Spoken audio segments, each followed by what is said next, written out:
All right. We've got some really interesting research to dig into today. Yeah, this one looks promising. Our listener sent us a paper on Theacrine. Theacrine, yeah. And it's a 2020 review from Frontiers in Nutrition. Oh, wow, a review. So we're going to be looking at Yeah. a lot of different studies. We're going deep. And this compound, Theacrine, comes from the Camellia Kucha plant. Camellia Kucha, okay. And it's showing some pretty wild potential benefits. Like what? Well, we're talking increased energy, better focus, and even maybe helping with sleep. Really? Yeah. Seems kind of counterintuitive. Yeah, how can something boost your energy, ND, help you sleep better? Right. That was my first thought, too. Well, one of the things that makes this so fascinating is that theacrine is structurally similar to caffeine. Oh, so like a caffeine cousin. Exactly. Yeah. But early research suggests that theacrine might have an even wider range of effects on the body than caffeine does. Okay, so before we get too far ahead of ourselves, let's back up a bit. Yeah, good idea. What exactly is Camellia Kucha? So Camellia Kucha is a wild species of tea plant. Not the kind we usually drink. Not exactly, no. It's not typically found in your average grocery store. Interesting. And theacrine itself is what we call a purine alkaloid. Purine alkaloid. Now, I know we've got some science folks listening. Yeah. But for those of us who don't speak sciences every day, what's a purine alkaloid? Well, they're these naturally occurring compounds, and some of them, like caffeine, have pretty noticeable effects on our bodies. Okay, so that kind of ties back to what you were saying about theacrine being similar to caffeine. Exactly. Now remember, this paper we're looking at is a review of multiple studies. Right, not just one single experiment. Right, so we're getting a broader perspective on theacrine's potential. Gotcha.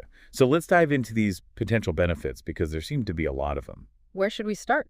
Well, the paper mentions antioxidant and anti-inflammatory effects. Right, and those often go hand in hand. Oh, how so? Well, when there's inflammation in the body, it often creates oxidative stress. Ah, so it's like a double whammy. Exactly. Theacrine may help to combat both of those. Okay, that's pretty impressive already. But wait, there's more. Of course there is. This is the theacrine we're talking about. Right. So there's also research on theacrine's impact on something called locomotor activation. Locomotor activation. That sounds fancy. It's just a scientific way of saying it might boost energy levels and endurance. Okay, so for anyone hitting the gym or just trying to get through that afternoon slump. This could be a game changer. Potentially, yeah. Now, what about these cognitive enhancements the paper mentions? Ah, yes, the brain-boosting potential of theacrine. Memory, focus, all that good stuff. Exactly. Who wouldn't want a little help in those departments? I know I would.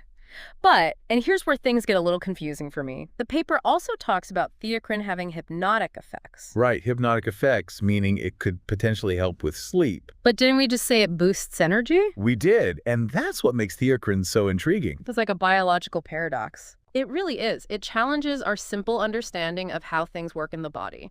So how is it possible for one compound to have such seemingly opposite effects? Well, we know that certain neurotransmitters, like adenosine, play a role in both wakefulness and sleep regulation. Okay, so maybe theacrine interacts with these pathways in different ways.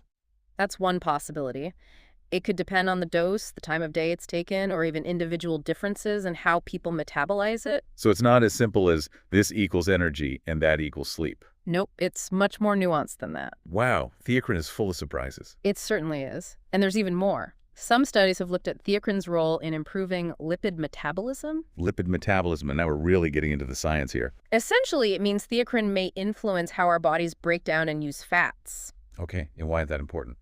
Well, if further research confirms this, it could have implications for heart health. Like helping to maintain healthy cholesterol levels. Exactly. So we've got potential benefits for energy, focus, sleep, and heart health. Is there anything this compound can't do? Well, hold on a second.